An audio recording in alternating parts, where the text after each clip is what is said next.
Hello everyone's, দেখুন যাদের এই মাইএসকিউএল ওয়ার্কবেঞ্চ 8.0 সিই আছে, তো অনেক সময় আমরা এই প্রবলেমটা ফেস করে থাকি। দেখুন দেখাচ্ছে নো কানেকশন স্টাবলিশড, আর এদিকে নিচে একটা মেসেজ দেখাচ্ছে could not connect server may not be running.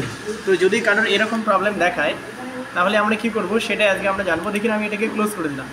তো ক্লোজ করার পরে আমি সার্চে গিয়ে লিখবো হচ্ছে গিয়ে সার্ভিস।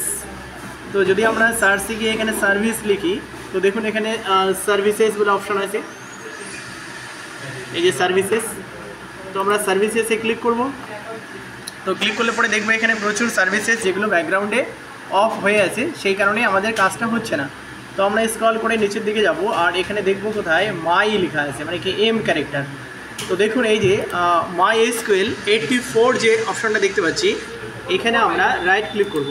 তো রাইট ক্লিক করলে দেখুন এখানে স্টার্ট অপশন দিচ্ছে। তো স্টার্ট অপশন দিচ্ছে এবং স্টার্ট করলে পরে আপনার যেটা ব্যাকগ্রাউন্ডে অ্যাকচুয়ালি কী হয়, মাইএসকিউএলটা ব্যাকগ্রাউন্ডে রানিং হতে হবে।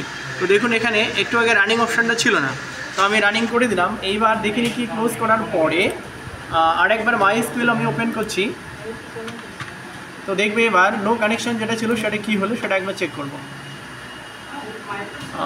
পাসওয়ার্ড দিয়ে দিচ্ছি রুটের।